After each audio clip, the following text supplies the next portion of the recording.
വേതാളം പറഞ്ഞ അടുത്ത കഥയുടെ പേര് ആരാണ് അതിലോല. വീണ്ടും നാടകം ആവർത്തിച്ചു. ഓടിപ്പോയ വേതാളത്തെ വീണ്ടും വിക്രമാദിത്യൻ ബന്ധിച്ചു കൊണ്ടുവന്നു. വേതാളം മറ്റൊരു കഥ തുടങ്ങി. ഒരു രാജാവിന് 3 റാണിമാർ. 3 പേരും സുന്ദരികൾ. ഇവരിൽ ഏറ്റവും ലോല ശരീരണി ആരെന്നറിയാൻ രാജാവിന് കൗതുകമുണ്ടായി.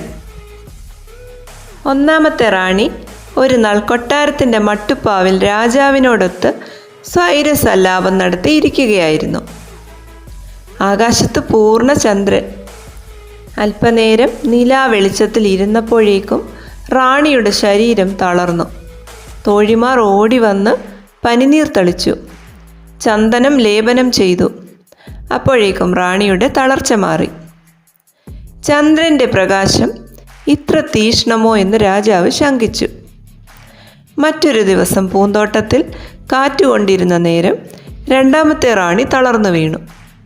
ഒരു വണ്ട് സമീപത്തുകൂടി മൂളിപ്പറന്നതായിരുന്നു രാജ്ഞിയെ തരളിതയാക്കിയത്. പൂവിനെ പോലും ഭയപ്പെടുത്താത്ത വണ്ടിൻ്റെ മുരളൽ റാണിയുടെ ശരീരത്തിന് താങ്ങാൻ കഴിഞ്ഞില്ല. മൂന്നാമത്തെ റാണി ഒരു നാൾ രാജാവുമൊത്ത് സംസാരിച്ചുകൊണ്ട് കൊട്ടാരമുറ്റത്ത് ഉലാത്തുകയായിരുന്നു. അങ്ങ് താഴെ ഉരപ്പുരയിൽ ആരോ നെല്ല് കുത്തുന്ന ശബ്ദം കേൾക്കായി. ഉരലിൽ ഉലക്ക ചെന്ന് തട്ടിയുണ്ടാവുന്ന ശബ്ദം കേട്ട് റാണി അസ്വസ്ഥയായി ചെവി പൊത്തി. അവൾക്കത് താങ്ങാനാവുമായിരുന്നില്ല. തൻ്റെ പത്നിമാർ 3 അതിമൃദുലകളും തരളിത ഗാത്രിമാരുമാണെന്ന് രാജാവിന് മനസ്സിലായി. പക്ഷേ ഇവരിൽ ഏറ്റവും മൃദുല ആരാണെന്നായിരുന്നു രാജാവിൻ്റെ ചിന്ത. കഥ പൂർത്തിയാക്കി വേതാളം അതേ ചോദ്യം വിക്രമാദിത്യനോട് ചോദിച്ചു. ഈ റാണിമാരിൽ ഏറ്റവും മൃദുലമായ ശരീരം ആരുടേതാണ്?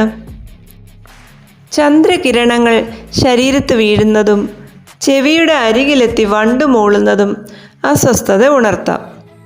എന്നാൽ അകലെ നെല്ല് കുത്തുന്ന ശബ്ദം കേട്ട് മോഹാലസ്യപ്പെടുന്ന ശരീരം അതിമൃദുലം തന്നെ. വിക്രമാദിത്യൻ മറുപടി പറഞ്ഞു. അടുത്ത നിമിഷം വേതാളം പിടിവിടുവിച്ച് പാഞ്ഞു. വേതാളം പറഞ്ഞ അടുത്ത കഥയുമായി ഉടൻ തന്നെ എത്തി.